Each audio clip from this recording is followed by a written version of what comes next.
Welcome to this Wood Solutions Campus presentation on the grades and grading methods for sawn timber and similar products used in appearance applications. Sawn appearance timber is a common and widely available timber product available from a diverse range of species grown in Australia and overseas. It is regularly used in flooring and linings, joinery, furniture and fit out, and as a cladding and decking on buildings. Appearance veneers are used in similar applications inside the building. Timber used in appearance applications are generally sorted or graded using two sets of criteria. The first set includes characteristics essential for the application of the piece. The second defines the visual characteristics of the board or veneer. No matter what the board may look like, an appearance product supplied to a customer has to be fit for purpose.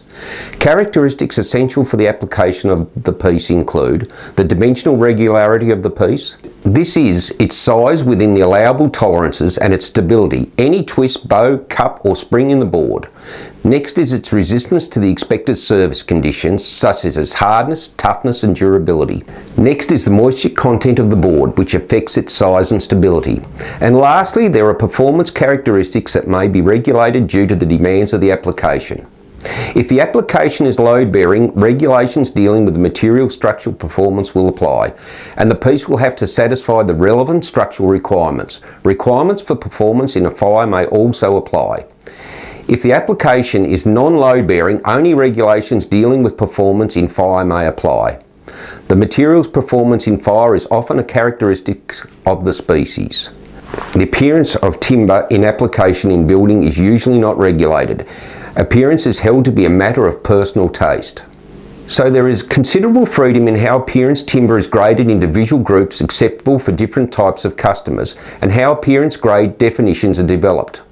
These grade definitions can be established by Australian and international standards, industry standards for applications such as flooring, furniture stock, joinery and cabinetry, designer specifications or to client selection or specification. No matter how the grade definition is established, it is applied through visual grading of the timber or veneer. In this process, a trained grader examines each piece and then assigns a grade to that piece. They examine both the visual characteristics of the piece and the form of the piece separately. Each influence the final grade. Once the grader has made a decision, a grade mark is written on the piece and it is then stacked with other pieces of that grade. Australian standards that establish grade definitions for appearance product include AS 1810 timber seasoned cypress pine milled products, AS 2796 hardwood sawn and milled products, and AS 4785 timber softwood sawn and milled products. Each of these standards has two sections. The first detail requirements for form and condition of the piece, including its machining and dimensional quality and its moisture content. Usually all product has to comply with these requirements if it is to be sold as fit for purpose. The second section establishes criteria for the board's visual appearance. These criteria vary to establish grades with several different visual characteristics. Under this arrangement, boards that may be in the same grade can have different characteristics and therefore vary in appearance. Standards establish names for each visual grade. Grade names in the standards for hardwood include select grade, medium feature or standard grade, and high feature grade. Terms for the softwoods include clear, select, standard, and utility grade. Care has to be taken in using standard defined names. As they are defined in the standard, their use implies that the boards comply with the requirements on the standard fully. If the customer or sales order uses these terms, then the material must comply with the standard requirements as a minimum. Customer expectation is generally high. Customers generally demand quality. I mean, it's no different to us going shopping for groceries or meat or anything like that. We do demand quality. Our customers demand quality, so they demand that the timber is at least graded to the Australian standards. Now, and in some cases, if we can produce a better grade than that, well, that helps us in our marketplace. Are the graders trained and do they have to be certified? Our graders are all trained through Creswick, the timber training, and we've just put another batch through only a month or so ago. So we make sure that everyone on that line can visually stress grade to the Australian standard, and they're certified to do so.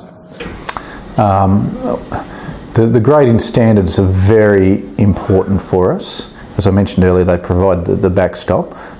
We train our staff what the grading standards are to start with, so they know their minimums, and then from there we train them in our own expectations over and above the Australian standard. Industry can develop their own grades and use these to market timber that has a particular market appeal. These can often use the relevant Australian standard as a base for their machining, dimensional and moisture requirements, but adjust the description of the acceptable visual characteristics in the boards to match the market demand or the diversity of the available material. Some industry grades reduce the amount of allowable feature in the timber while others celebrate them. Here is an example of timber grade marketed as wormy chestnut. Other industry developed grade names include prime grade, rustic and Australiana. Designers such as interior designers and architects can develop and specify timber to their own grade definitions. Because of their training, these designers can often conceive of how groups of timber may look in a specific project and negotiate with the suppliers to provide the material that they need. Designers often require visual consistency in the finished surface from the primary viewing position in the space. This is not necessarily the colour or feature consistency in the individual board or sheet. In these instances, consistency relates to the combination of colour, grain, feature and surface quality. Consistency doesn't mean even or the same. The floor in Melbourne's Federation Square has a consistent visual appearance, but there is a considerable variety in the boards used in this floor. Assuming that the timber or veneer is sound and fit for purpose as a piece, customers should be encouraged to enjoy the full diversity of the timber's natural appeal, accepting that the natural feature is often part of the character of the material. However, care is needed when showing customers samples. Under Australian consumer law, they need to show the expected range of material and not just one or two boards. Now traditionally, this ash, Eucalyptus regnans I think, would have been cast as a back because it's got that stain on the heartwood, which you can see on half a leaf. It's got this dark stain, as heartwood often has. Now people would have wanted that as a back, they wouldn't have bought it as a face, but it might be that there's a change of fashion or that someone says they really love that as a face and they'll pay a premium price. It just depends on the customer, the fashion, the customer, the fashion and the customer knowing that this sort of thing can exist. So it's a world of diversity in terms of veneer grade. As long as it's sound and you can glue it onto a substrate, what someone wants as a face varies depending on their taste and passion. In summary, timber for appearance application is generally graded using two sets of criteria: the characteristics essential for an application and the visual characteristics of the board or veneer.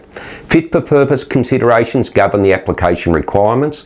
Appearance grade definitions are established in Australian or international standards. Industry grade names and agreed design and personal specifications.